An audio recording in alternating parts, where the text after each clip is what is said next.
बिस्मिल्लाहिर्रहमानिर्रहीम अस्सलामु अलैकुम दोस्तों, आज आपके लिए शानदार रेसिपी लेके आया हूँ। ये गर्मियों के दिनों के लिए बेहतरीन है और रमज़ान के लिए भी बेहतरीन है। लेकिन इसके साथ साथ कोई भी चीज़ आप बनाएं तो इसके चटनी को साथ ज़रूर बनाकर इस्तेमाल कीजिएगा।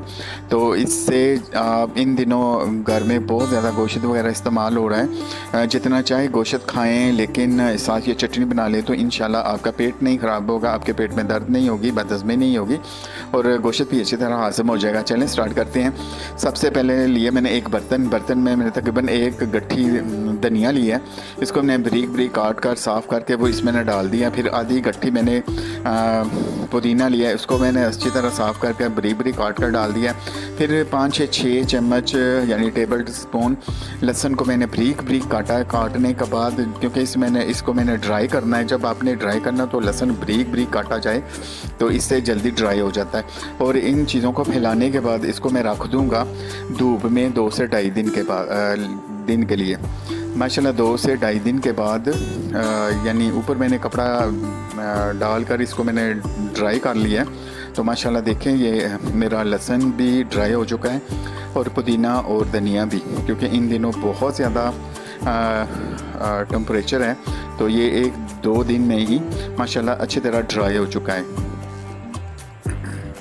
जैसे ड्राई हो जाएगा तो इसमें मज़ीद अब क्या ऐड करेंगे वो साथ आपको मैं बता दूंगा। लेकिन इसके इतने फ़ायदे हैं कि अगर आप इसको बनाकर महफूज कर लेंगे तो घर में कोई भी चीज़ आप बनाने लगे हैं, बिरयानी, पुलाव, रायता, तो इस चटनी को ज़रूर इस्तेमाल कीजिएगा। यहाँ इसके साथ साथ घर में कोई पकौड़े बना रहे हैं, समोसे बना रहे हैं तो इस चटनी को साथ इस्तेमाल कीजिएगा तो इंशाल्लाह आपका पेट कभी भी नहीं ख़राब होगा और बदहज़मी भी नहीं होगी। तो फिर इसमें बाद में ऐड कर दूंगा, दूसरे बर्तन ऐड करने के बाद 4 चम्मच खुश्क धनिया और 4 ही चम्मच इसमें मैंने नारदाना ऐड करूँगा। नारदाने का आपको पता है इतना फ़ायदा है कि ये मैदे और जिगर के लिए बहुत अच्छा है। इसकी तासीर बहुत अच्छी होती है, ठंडी होती है। ये मैदे और जिगर के लिए बहुत अच्छी चीज़ है। तो इनको मिक्स करने के बाद मज़ीद इसमें ऐड करूँगा काला नमक आधी चम्मच,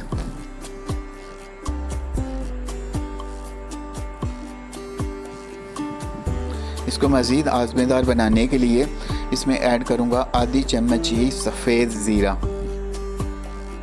सफ़ेद ज़ीरा डालने से पहले इसमें थोड़ी सी मैं काली मिर्च यानी 10-12 दाने काली मिर्च इसमें डाल दूँगा और खुशबू के लिए काला यानी सफ़ेद ज़ीरा यानी आधी चम्मच इसमें डाल दूँगा।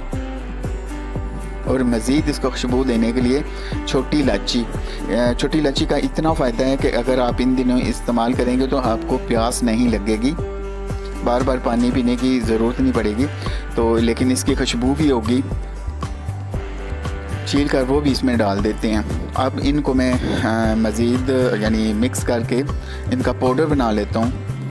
कुछ तो वैसे मैं इसको ड्राई करके यानी मिक्स करके एक जार में रख लेता हूँ, लेकिन कुछ का पाउडर बना के आपके सामने बताता हूँ कि किस जगह ये चीज़ें, ये चटनी का पाउडर इस्तेमाल हो सकता है।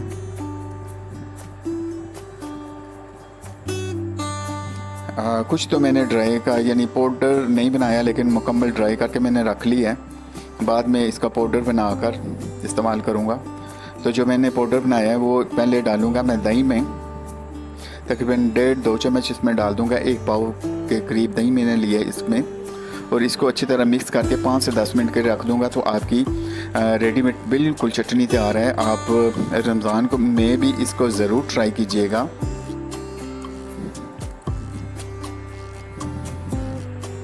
ये ज़बरदस्त चटनी आपको बहुत पसंद आएगी। जो भी खाएगा इसकी तारीफ़ करेगा। बाज़ार से धनिया पुदीना की झंझट ख़त्म कर दी है मैंने आपकी। तो आप ये ड्राई चटनी बना के अपने पास महफूज कर लें। बाज़ार से दही लाएं और इसमें इस्तेमाल करके चटनी बना लें। फिर जो पाउडर थोड़ा सा बचता है वो मैं इसमें सालन में भी ऐड करूँगा ताकि इसका भी टेस्ट ज़बरदस्त हो जाएगा। तो माशाल्लाह कैसी लगी रेसिपी मेरे चैनल को कीजिएगा सब्सक्राइब, रखिएगा दुआओं में मुझे याद और दीजिए इजाज़त। आप इसको ज़रूर बना के एंजॉय कीजिएगा और रखिएगा अपनी दुआओं में याद, दीजिए इजाज़त। अल्लाह हाफ़िज़।